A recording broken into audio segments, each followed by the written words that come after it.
resumen de lo que fue el fallo del juez Mascali. Bueno, el fallo del juez Mascali es un fallo hecho a instancias nuestras. Nosotros solicitamos que se declare la inconstitucionalidad del artículo 27 del Código Procesal, porque una serie de argumentos, bueno, que nosotros sosteníamos que colocaban a la legislación procesal de la provincia de Santa Fe en una situación de desigualdad con el resto de las provincias y de la nación. Recordemos que todas las provincias, tanto como la nación, tienen un régimen de inmunidad de arresto, y lo que dice este artículo es la inmunidad de proceso. Sencillamente, ¿qué es la inmunidad de proceso? Que a una persona miembro de una legislatura, en este caso de Santa Fe, no se la puede investigar, ni imputar, ni acusar, sin que lo desaforen sus pares. Con lo cual esta situación es diametralmente opuesta al resto del país, porque si nos acordamos, en el año 2001 fue la crisis que generó el caso de las Banelco, Flamarique y la ley de reforma laboral, que terminó nada más y nada menos que con la renuncia del vicepresidente Chacho Álvarez. Se creó una crisis institucional muy grande. En ese momento se reforma la ley de fueros nacional y permite que se impute a un senador o a un diputado nacional, y esto ha pasado habitualmente, casi semanalmente. Sí, sigue pasando, digo, a nivel nacional, con Cristina Fernández de Kirchner, por ejemplo.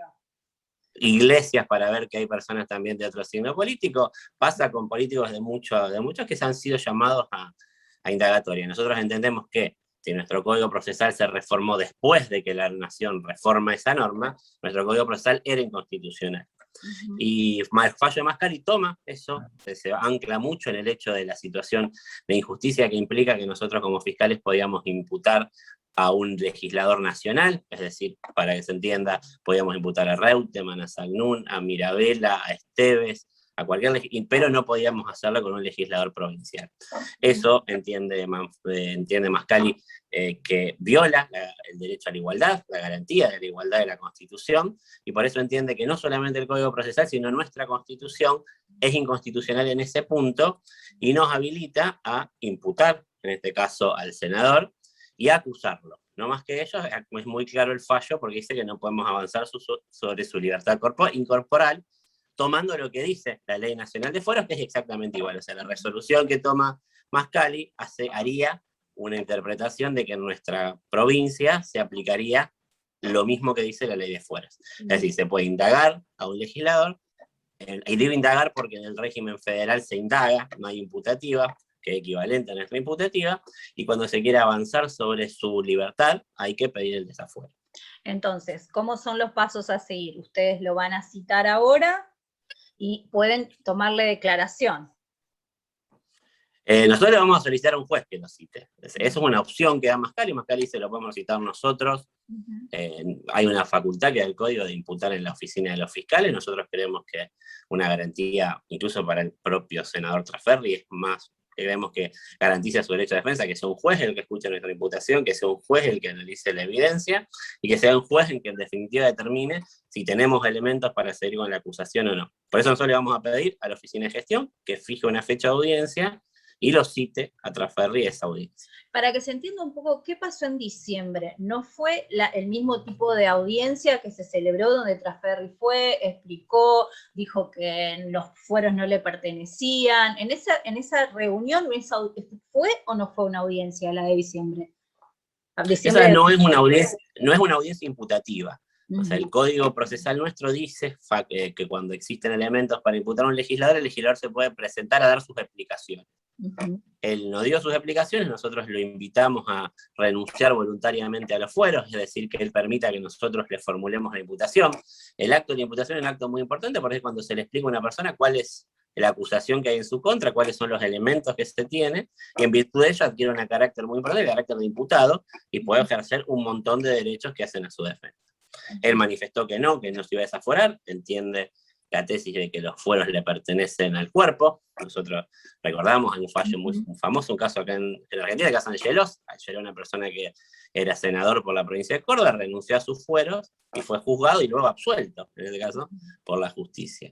Nosotros le invitamos, le dijo que no, y frente a esa circunstancia que él se negó a retirarse voluntariamente de los fueros, bueno, iniciamos el trámite ante la Cámara de Senadores. Hay una cuestión muy técnica por ahí que tiene que ver con la Constitución porque hoy escuchando bueno, a distintos abogados, incluso el propio Vázquez, que es el representante de Traferri, él dice bueno, puntualmente es un mamarracho, como lo calificó lo que ayer falló Mascali, hablando de que con esto se podría incluso impugnar a la propia Constitución. Digo, hay una cuestión muy técnica de por qué la jueza en primera instancia, Verón, no les dio lugar y ahora sí, digamos, ¿por qué esa diferencia tiene que ver con una cuestión interpretativa de los jueces ante una misma consulta o un mismo planteo? Tiene que ver con una cuestión de interpretación. Sí, Mascali es un juez de instancia superior, es decir, Mascali tiene como obligación revisar lo que dice Verón, que es una jueza de primera instancia. Pero no es una cuestión ni un mamarracho, una cuestión muy grave, es una cuestión habitual que se declaran inconstitucionalidad en normas de las constituciones. Un ejemplo muy claro, por ejemplo, de la Constitución de Santa Fe diga todas las personas de menos de 1,60 m no pueden acceder a los cargos públicos. Evidentemente, se declararía inconstitucional esa norma. Y ha pasado muchas veces, incluso se ha declarado inconstitucional normas de la propia Constitución Nacional. Un célebre caso, el caso Fay. Fay cumple 80 años y por la Constitución decía que él tenía que renunciar a ser juez. Fay va y dice, este artículo de la Constitución es inconstitucional. ¿Y qué dicen? Que es inconstitucional. Es decir, la declaración de inconstitucionalidad de normas constitucionales es una cuestión que puede pasar, por supuesto que no es habitual, pero es factible y pasa habitualmente. Nosotros en la audiencia a Mascali en su fallo cita muchos fallos de eso, cita el fallo Casiano Iribarren contra la provincia de Santa Fe, cita el fallo Colegio de Abogados de Tucumán contra la provincia de Tucumán. Son situaciones en que se han declarado inconstitucionales de normas constitucionales. En caso de que Traferri se presente, porque bueno, ya ha adelantado al menos su abogado que le va a recomendar no presentarse, ¿de qué se lo va a imputar? Se lo va a imputar ser parte de una asociación ilícita que se dedicó a regentear el negocio del juego clandestino en el sur de Santa Fe, más precisamente en Rosario, Santa Fe no, Rosario, San Lorenzo y toda la zona de influencia. Nosotros se le va a acusar, para que se entienda, nosotros entendemos que a partir de la designación de Patricio Serjal en la Fiscalía Regional, que fue una designación a instancia de Traferri, él arma, junto con Leonardo Peiti, Patricio Serjal y Gustavo Ponce Assad, una red de juego clandestino que le permitía a Leonardo Peiti funcionar de una manera muy clara. ¿Por qué le permitía funcionar? Porque le avisaban de los allanamientos, le avisaban de los procedimientos, y esto sirvió un dinero para financiar la campaña política de Traferri. Eso fue el beneficio. ¿La campaña política a senador anterior? De 2017. Eso hay elementos, hay testimonios al respecto que vamos a exhibir en la audiencia imputativa. No los adelanto porque todavía no han sido objeto de una audiencia, pero sí hay testimonios que acreditan esa circunstancia. Y eso nosotros mucho hemos hecho hincapié en que, si bien hay una parte de la investigación que es sobre juego clandestino, realmente esta parte, la parte de los fiscales, la parte del senador, la parte de la policía, es una causa de corrupción. Y por eso para nosotros es tan importante que se permita avanzar con las causas de corrupción, porque la corrupción es un tema que importa mucho, que preocupa mucho, que implica la utilización de los fondos públicos, el financiamiento de partidos políticos. No es un dato menor, porque si los partidos políticos se financian con plata ilícita, una persona que quiere constituir un partido político, participar de una elección, está compitiendo de una manera que es casi imposible llegar, y se perpetúan personas en cargos públicos. ¿Y cómo ustedes tenían una orden? Porque en su momento fue el propio Traferri el que dijo que esta era una maniobra del ministro Saín, cuando era ministro de Seguridad, de ordenarles a ustedes a trabajar todos como una corporación y de investigarlo a Traferri. Pero ustedes, ¿cómo llegan a Traferri y a desmantelar esta red de juego clandestino? Que bueno, todavía falta, ¿no? Sí, nosotros lo explicamos mucho en las audiencias. Nosotros realmente no estábamos investigando juego clandestino, nosotros investigamos criminalidad organizada y delitos complejos, y a partir de un homicidio en el casino, que es un hecho que ocurre justo, que se da de la casualidad que estaba de turno el doctor Echapapietra, porque podría haber estado de turno otro fiscal, él estaba de turno. Lo unimos con una investigación que nosotros veníamos llevando sobre extorsiones. El hecho del casino para nosotros es una extorsión hacia el casino, y fallece trágicamente una persona. A partir de ahí empezamos a investigar este grupo de extorsionadores y nos topamos con que habían extorsionado a un tal Leonardo Peiti. En ese momento no sabíamos quién era, después nos enteramos quién era, se presenta una denuncia y empezamos a investigar en forma conjunta las extorsiones con el juego clandestino, y en esa investigación, en la intervención telefónica de Leonardo Peiti, aparece el llamado de Darío Scattalini, hacia Leonardo Peiti de parte del senador Trasferri, mes de julio del año 2019, si yo mal no recuerdo, es ese llamado, y a partir de ahí nosotros empezamos a mirar con otros ojos algunos indicios que teníamos del senador Trasferri, porque estaba mencionado en varias escuchas de la causa de Melincue, y había algunas cuestiones, como por ejemplo la organización que se había hecho de la Fiscalía de Rosario en torno al juego clandestino, a partir de Patricio Serjal, había hecho como una especie de candado que solamente él se enteraba de esas causas. Nosotros ampliamos la investigación y fuimos obteniendo estos elementos. Bien.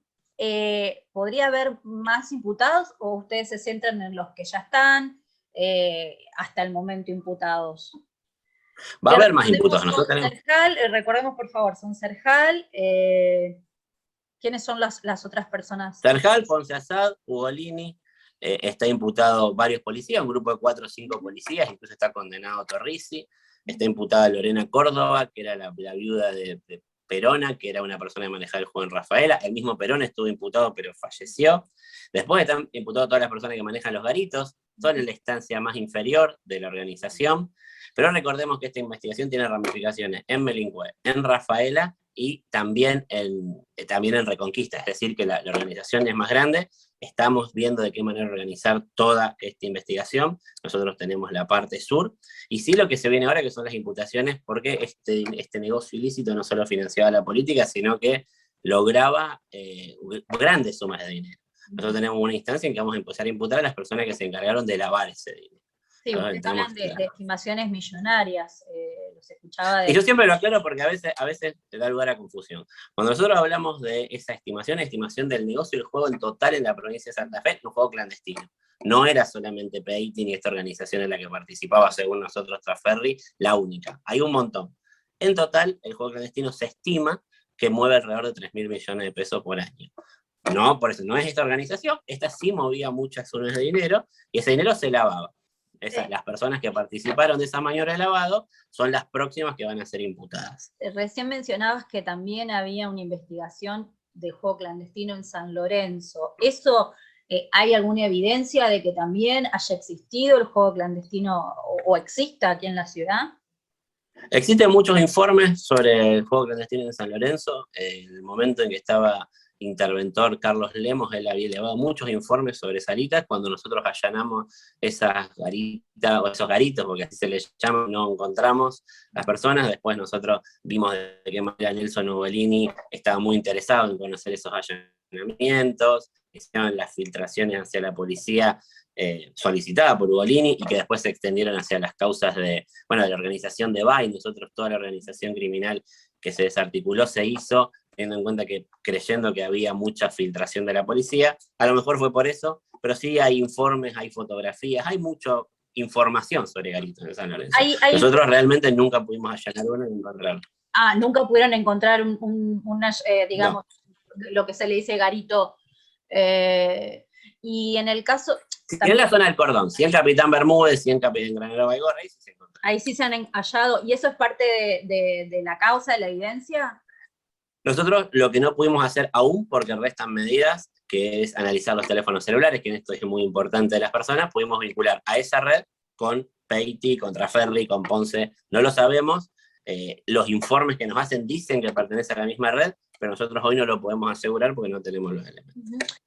Y con respecto a estas escuchas que ustedes estuvieron trabajando y que, se dieron a conocer periodísticamente hace un tiempo atrás, que entre Ugolini y la fiscal Serena, que era de alguna manera la que oía o hacía de oída dentro de lo que es el MPA de aquí, el C de San Lorenzo, y donde dice que no se quería meter con Pipi Trasferri, más o menos eso es lo que la fiscal dice. ¿Cree que puede haber una organización paralela entre policías o con apoyo a lo mejor quizás fiscal para que el juego clandestino se tape, para que incluso se habló de Puertos Secos, recuerdo en esa conversación, hechos delictivos o cosas delictivas que se manejan en la ciudad, recordando y teniendo en cuenta todo el poderío económico que tiene la ciudad de San Lorenzo y el cordón industrial?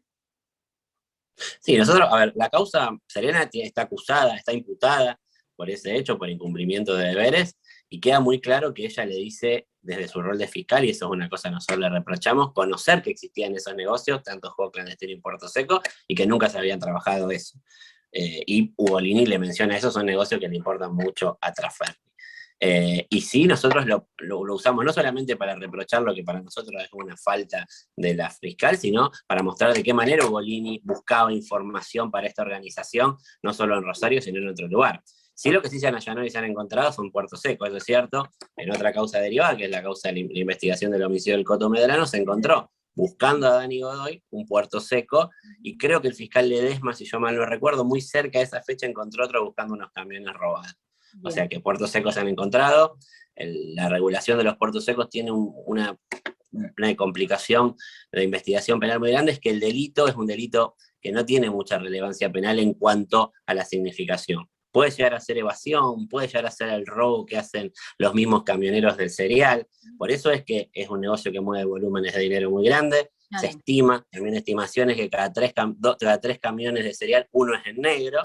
Pero realmente yo creo que es una investigación que tendría que desarrollar la Fiscalía Federal a través de la FIP y de investigaciones de sí lavado de activos de tributos federales y si no, de evasión fiscal de tributos federales. La imputativa o al menos la declaración a Trasferri sería después de la feria judicial. Sí, si no hay tiempo que sea antes, hay un mínimo de 3 días que se lo tiene que notificar a una persona, 3 días hábiles para que comparezca una audiencia, como en este caso cuando va a ir en libertad. Mañana ya es miércoles, queda un solo día, no va a llegar, yo entiendo que será para la primera semana de agosto. Espero que así sea. No quiero entrar en los dimes y diretes porque también Trasferri ha señalado en su momento que él no lo conocía, bueno, él hizo incluso una conferencia de prensa, ¿no? Que no lo conocía Peiti antes de 2017, pero, y que incluso esa famosa foto de la que hablan de su celular, también él dice que no fue así. Digo, ustedes insisten en cuanto a la acumulación de evidencia sobre Trasferri, alcanza para poder una imputación, para poder realizar una investigación. Sí, nosotros consideramos que sí, nosotros entendemos que la prueba indiciaria y concordante que hay entre muchas cuestiones, sobre todo encuentros de Peiti hablando de plata, encuentros comprobados con antenas de teléfono. Ahora tenemos declaraciones testimoniales porque no es solamente la prueba que teníamos antes, sino que se ha acrecentado en mucho la evidencia que tenemos. Es suficiente para llevar adelante un juicio. En materia de corrupción, sobre todo corrupción estatal, los estándares probatorios son estándares diferentes, porque si no, la única forma de investigar corrupción sería lo que le pasó a López, que le encuentran con un bolso con dinero. Y eso habitualmente no pasa, no hay gente tan desprolija como López. Exigir la foto de López para investigar corrupción sería prácticamente impedir que se investigue corrupción.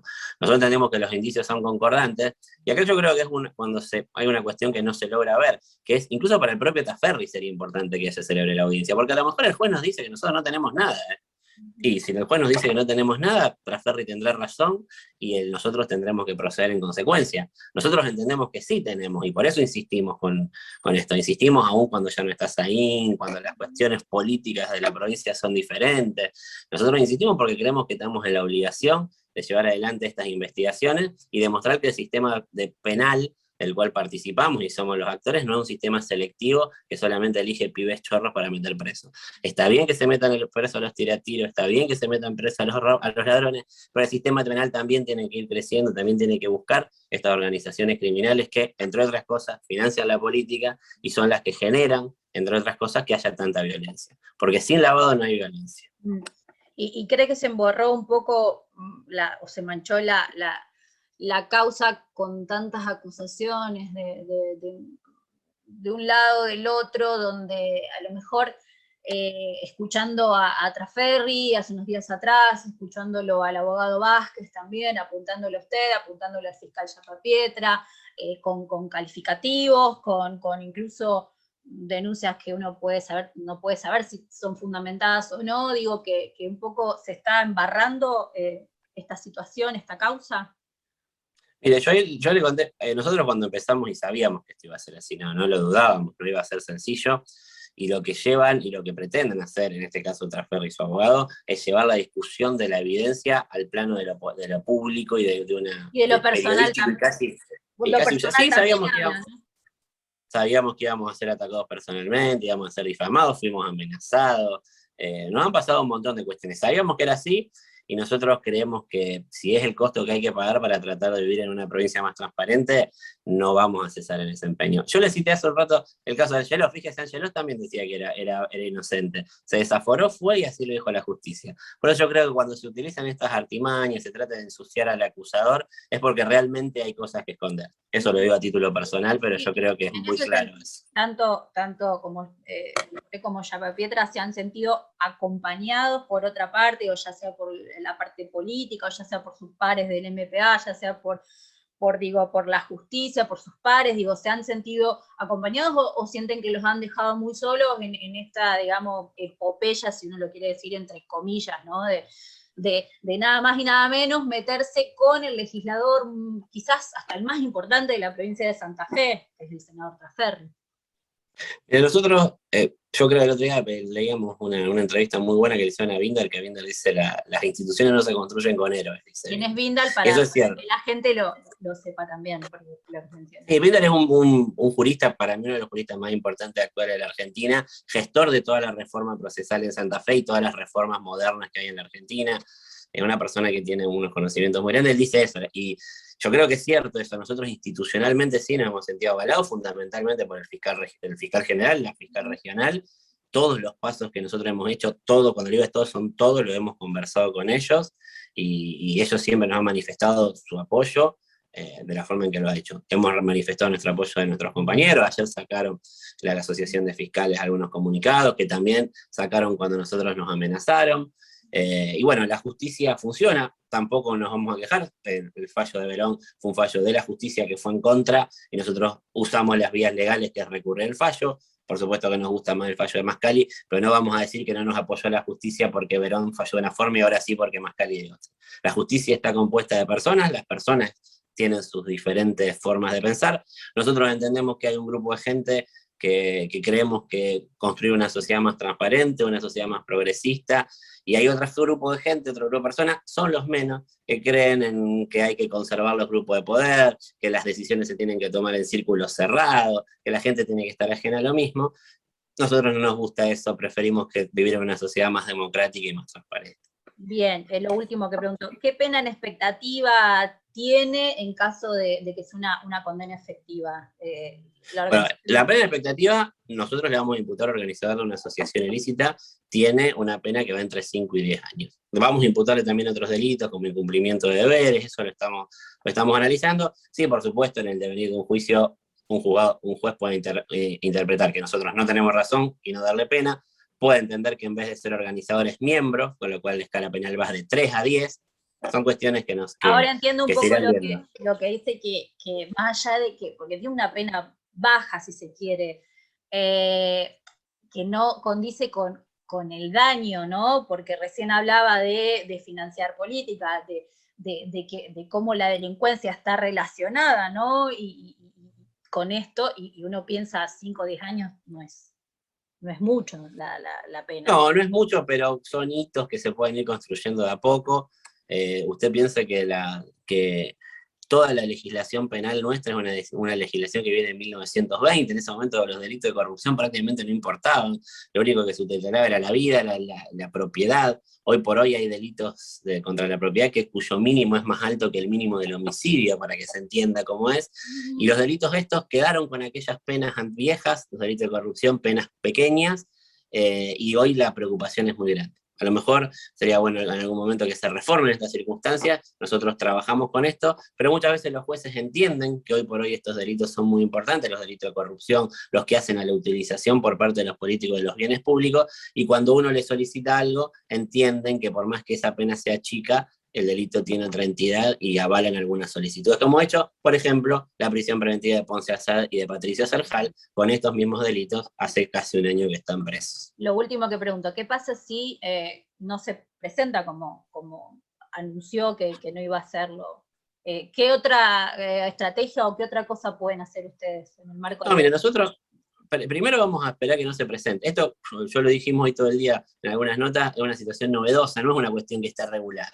Vamos a ver, vamos a ir viendo, primero si no se presenta, puede no presentarse, puede hacer, porque lo de no presentarse ya lo hizo con Mascali, o sea, no sería una novedad.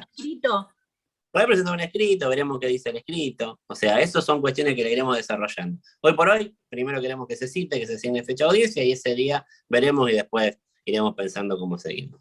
Bueno, muchas gracias. No, no hay por qué.